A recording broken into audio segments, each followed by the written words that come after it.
On the full moon of Asalha bright, we pause to honor wisdom's light. A noble man with boundless grace spoke truths that time cannot erase.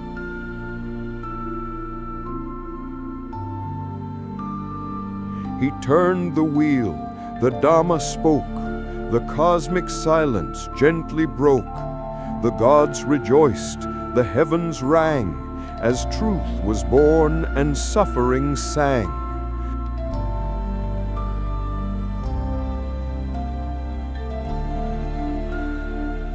The Dhammacakkappavattana Sutta, the Buddha taught the path to freedom, the middle way, not harsh nor wild, a noble path, serene and mild.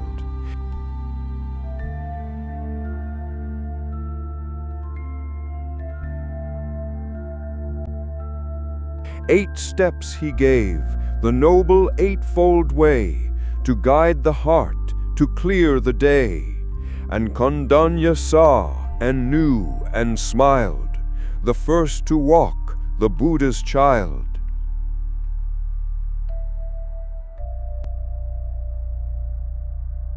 Two extremes we leave behind. One seeks pleasure, lost in mind. The other clings to pain and pride, but neither leads to peace inside.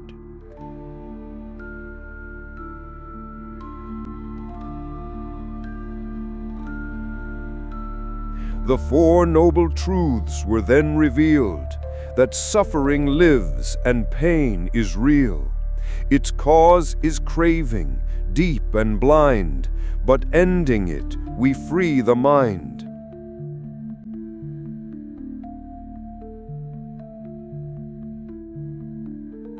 The path to peace is clear and true, a way to live, to see anew, to walk the path, to train, to grow, to let the light of wisdom flow.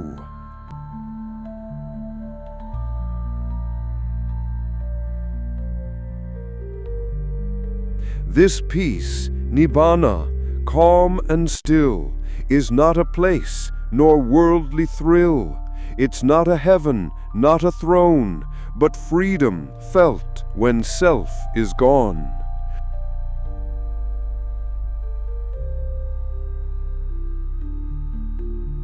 The greatest joy beyond compare is found in truth, in mindful care. To see things end, to let things be, is liberation, pure and free.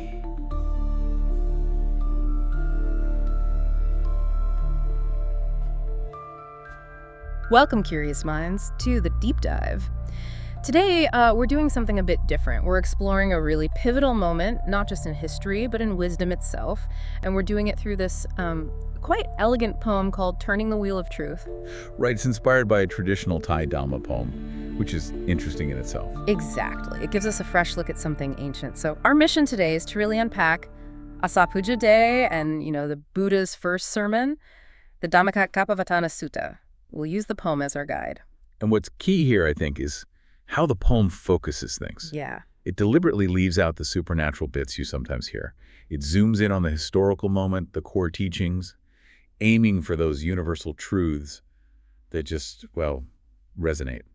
Truths that work for anyone, really. It's quite a specific take. It is. And this event, the turning of the wheel of Dhamma, it's seen as foundational. Yeah. Really foundational, because it's the first time this profound insight was articulated, put into words for others. It started everything, in a way. I think this deep dive might uncover some perhaps surprising perspectives on this ancient path to peace. Okay, let's get into it. The poem sets the scene beautifully. On the full moon of Asalha bright, we pause to honor wisdom's light. So, this full moon, what's the significance there for our story? Well, that full moon, Asalha, it's not just symbolic. It pinpoints the historical day. It commemorates the moment when, like the poem says, a noble man with boundless grace spoke truths that time cannot erase. A noble man. Exactly. It emphasizes the Buddha as a human teacher sharing these timeless truths, not a God figure. Got it. And then the poem hits us with this central image. He turned the wheel, the Dhamma spoke. The cosmic silence gently broke. Turning the wheel. That sounds powerful, very symbolic. What's it actually representing? Right, so turning the wheel, that's the delivery of the first sermon, the Dhammacakkappavattana Sutta. Let's maybe call it the first sermon for our chat, or the turning the wheel sermon. Yeah, that works. Keep it simple. So he's speaking to his 5 old friends, the ascetics. And the poem captures the impact, The gods rejoiced, the heavens rang, as truth was born and suffering sang. It highlights this as the moment those foundational insights were first shared openly. It really set things in motion. And the effect was immediate, wasn't it? At least for one person, the poem says. And Krishna saw and knew and smiled, the first to walk, the Buddha's child.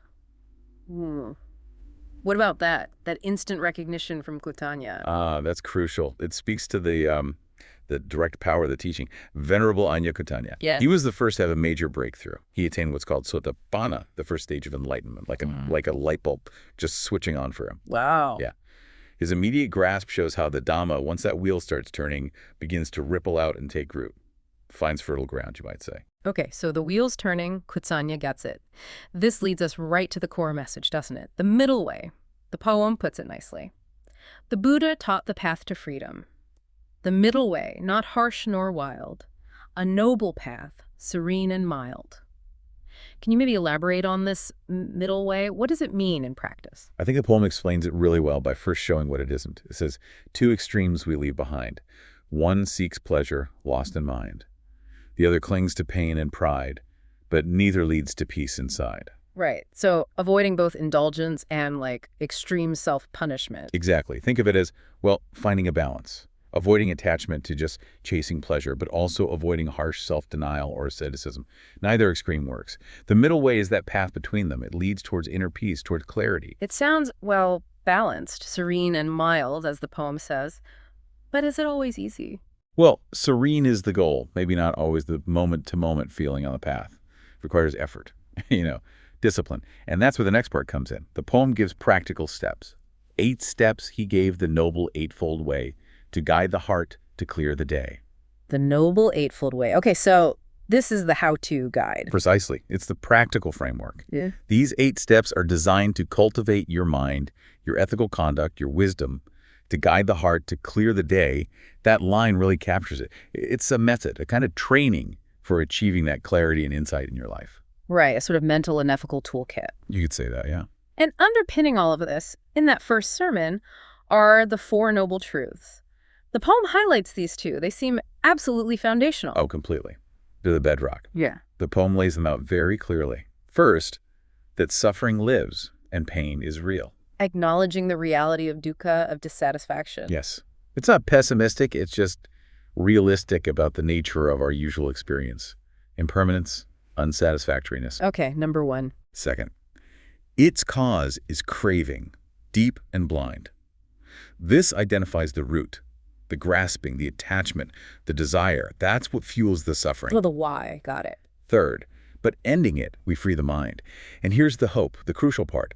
Suffering isn't permanent. It can cease. There's a way out. Exactly. And fourth, the path to peace is clear and true, a way to live, to see anew. Which points to the method, the middle way, the eightfold path we just discussed. That's how you achieve the end of suffering. So it's like a diagnosis and a prescription, all in one. That's a great way to put it, a complete framework for understanding and resolving suffering. Really powerful. And this leads to the ultimate aim, right? The poem says, this peace nibbana, calm and still. Nibbana or nirvana. I think there are a lot of misconceptions about what that actually is. How does the poem help clarify it? It does a really good job, actually. First, it tells you what nibbana isn't.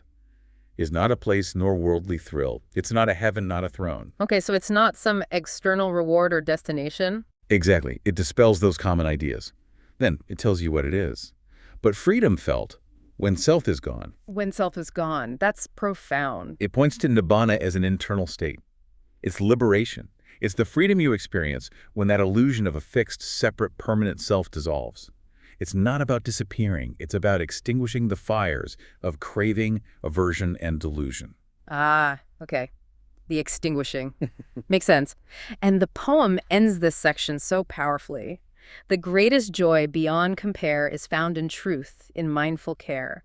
To see things end, to let things be, is liberation pure and free. Yeah, that really captures the essence, doesn't it? That sense of letting go, of acceptance, of seeing things clearly. It really does. What a journey through just a few verses. This poem, Turning the Wheel of Truth, it really illuminates that first sermon, focuses on the history, the core wisdom, makes it feel timeless, and reminds us that turning the wheel isn't just something that happened once, it's maybe a continuous process, an awakening available now. Absolutely. And that brings us back to you listening right now. How might those last lines we just read, to see things end, to let things be, is liberation pure and free? How might that idea resonate in your own life? What does that kind of freedom, that letting be, look like for you right now? Something to maybe sit with for a bit. A perfect thought to end on. Thank you for joining us on this deep dive. Keep exploring, keep asking questions. We'll see you next time.